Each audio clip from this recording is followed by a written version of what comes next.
आज की वीडियो में हम बात करेंगे कि कुछ ऐसी हेल्दी टिप्स के बारे में जो आप रमज़ान के महीने में फॉलो कर सकते हैं। और हम बात करेंगे कि कौन सी ऐसी चीज़ें हैं जो हम अफ्तारी टाइम ले सकते हैं और कौन सी ऐसी चीज़ें हैं जो हम सहरी टाइम ले सकते हैं, और कौन सी ऐसी चीज़ें हैं जिनको हम अफ्तारी और सहरी में इस्तेमाल नहीं कर सकते।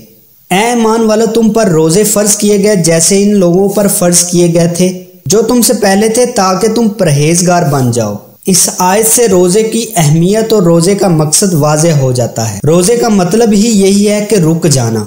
सबसे पहले हम बात करेंगे सहरी की, क्योंकि अगर आप सहरी अच्छी नहीं करेंगे तो इसके बाद जो आपने 14 से 15 घंटे की फास्टिंग करनी है, रोजा रखना होता है। अच्छी सहरी करने से ही आपको एनर्जी मिलती है और फिर सारा दिन आपका इसी सहरी पर ही गुजरना होता है। इसीलिए आप लाजमी से लाजमी सहरी करें। कभी भी रमजान में सहरी नहीं छोड़ना चाहिए। सहरी में ऐसी चीजें सिलेक्ट करें जो कि ज्यादा कम्प्लेक्स हों, यानी कम्प्लेक्स कार्बोहाइड्रेट्स हों। कम्प्लेक्स कार्बोहाइड्रेट्स क्या होते हैं? जैसा कि गंदम की रोटी होगी, दलिया हो गया, चावल वगैरह हो गए, ये सब कम्प्लेक्स कार्बोहाइड्रेट्स में आते हैं। और आपने अपनी सहरी में प्रोटीन लेनी है। दालें, चने और इसके अलावा गोश्त और अंडे में बहुत ज्यादा प्रोटीन होती है। और खास तौर पर सहरी में दूध, दही का इस्तेमाल लाजमी करें। ये आपको सारा दिन तरोताजा रखेगी। और सहरी में 2 से 3 खजूर का इस्तेमाल करें, ये आपकी एनर्जी बहार रखेगी। और सहरी में पराठे और दीगर ऑयली चीजें इस्तेमाल ना करें,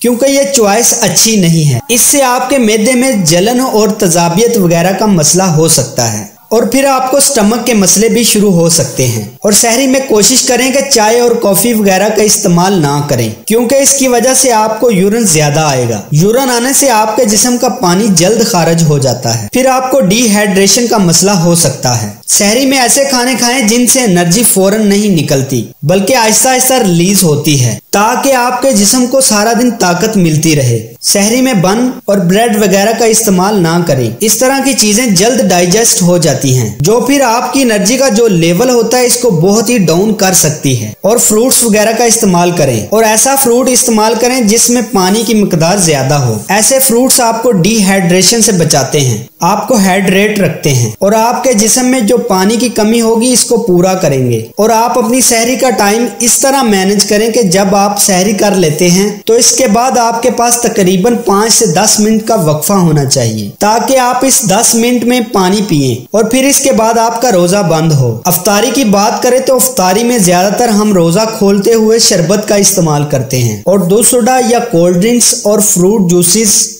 और काफी ड्रिंक्स वगैरह होती हैं जिसका इस्तेमाल करते हैं, जिनको हम अफ्तारी के शुरू में ही इस्तेमाल कर रहे होते हैं। ये गलत है, क्योंकि सारा दिन 14 से 15 घंटे की फास्टिंग के बाद अगर आप ड्रिंक्स के साथ अफ्तारी करेंगे तो आपके जिस्म में शुगर फौरन से ज्यादा हो जाएगी और फिर आपका बीपी का लेवल कम हो सकता है और जिस्म में सुस्ती पैदा हो जाएगी। सबसे पहले जिस्म में पानी की कमी पूरा करना ये एक अहम तरीन काम है, लेकिन अफ्तारी के वक्त ढेरों ढेर पानी पी लेते हैं। फौरन से बहुत ज्यादा पानी पी लेना भी सेहत के लिए नुकसानदाह साबित हो सकता है। हमें पानी को प्लान करके इस्तेमाल करना होगा। खास तौर पर रमजान में अफ्तार के वक्त 1.5 से 2 गिलास पानी से ज्यादा ना पिए और फिर मगरिब की नमाज के बाद 1 से आधा गिलास और पानी पी लें। याद रहे कि इंसानी जिस्म को दिन में 8 गिलास पानी की जरूरत होती है। अफ्तारी में पकोड़े और समोसे भी जहन में आ रहे होते हैं, लिहाजा इनको कम से कम बतौर ज़ायका इस्तेमाल करें। सब्जियों से भरी हुई चना चाट और दही बल्ले और इसके अलावा फ्रूट चाट का इस्तेमाल अफ्तारी में जरूर करें और अफ्तारी में फलों का इस्तेमाल लाजमी करें। और इस तरह सब्जियों और फलों की ग़िज़ाइयत भी मिल जाएगी